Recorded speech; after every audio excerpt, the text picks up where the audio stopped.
Introduction to Exploring Governance. Governance has moved in the last 2 decades from the status of a lost word of English language to a fashionable and challenging concept in a range of disciplines and research programs. In this chapter, it offers a cross-disciplinary focus in order to generate, ultimately, a multidisciplinary synthesis. Governance asks how these tasks can be undertaken with effectiveness and legitimacy.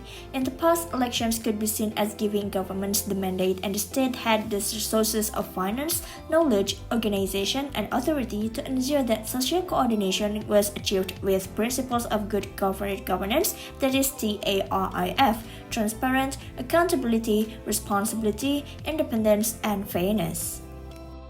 Chapter 10 Governance in Public Administration and Political Science. The emergence of governance theory from the early 1990s onwards has been one of the core developments in public administration and more broadly for that part of political science oriented towards the study of policymaking. Public administration is steadily moving towards theories of cooperation, networking, governance, and institution building and maintenance. Public administration, both in practice and in theory, is repositioning itself to deal with the daunting problems associated with the disarticulation of the state. Globalization and the spirit of democratization helped create conditions where the search for new methods of governing became a strong and universal trend in advanced industrial societies and beyond. In governance and international relations, there is an enormous variety of literature that takes a range of different theoretical and epistemological positions, but shares in common that globalization is the driving force behind the growing interest in governance. It is the establishing effects of globalization that has created the governance response that it observed, and governance has become a central concern of the IR discipline.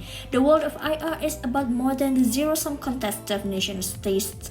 It involves a range of other actors such as international organizations, non-governmental bodies, public-private agencies, and indeed, at the broadest level, civil society. Chapter 12 Governance in Socio-Legal Studies. Socio-legal studies evolved out of a tradition of empirical research conducted by anthropologists and sociologists that questioned the relationships between laws as understood within the legal discipline and wider social processes. Socio-legal studies challenge each of these propositions stemming from a fundamentally different starting point. These studies are equally skeptical of the compliance or deviation framework implicit within the legal discipline. In Chapter 13, Corporate Governance, a classic narrow definition of corporate governance refers to the way suppliers of finance to corporations assure themselves of getting return on their investment. And there are some theories in defining the corporate governance, that is, economistic theory, agency theory, and transaction cost theories.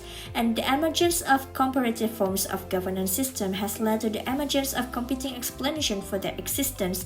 These competing explanations have centered on the legal and political factors that have been associated with different governance arrangements. In the last 2 decades, participatory governance has become widespread as a practical response to a new context of governing.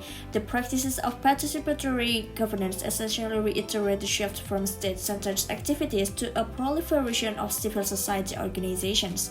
Since participatory governance attempts to remedy the problems inflicted by top-down and hierarchical processes of governing, the literature is rife with discussions on how to institutionalize and subsequently replicate successful practices. The environment encompasses issues that are simultaneously local and global in character, and its governance continues to pose both theoretical and practical challenges across a range of disciplines.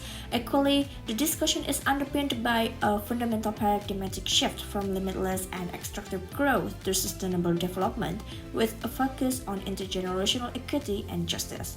And the environmental governance also discusses the tricky issue of governance effectiveness, given that environmental concerns continue to grow. On September 15, 2008, Lehman Brothers Holdings Inc. filed for bankruptcy. It filed with $639 billion in assets and $619 billion in debt. Lehman's bankruptcy filing was the largest in history. And why did Lehman fail? There are many cases of Lehman Brothers failure. We could divide them into 3 categories of flaws. First, others. Second, technical cases. And the third, corporate governance failures. Focus on the corporate governance failures of Lehman Brothers. Lehman Brothers had weak corporate governance arrangements which failed to safeguard against excessive risk-taking are partly to blame for the economic crisis. And the key areas of weaknesses that have been highlighted are: first, corporate risk management; second, board of directors; the third, remuneration scheme; and the fourth, nomination committees. To conclude, Lehman Brothers failed for many reasons. Corporate governance failures were the most important, especially the risk management. Lehman Brothers failure and other failures that happened in the financial crisis will spawn a new wave of corporate governance reforms.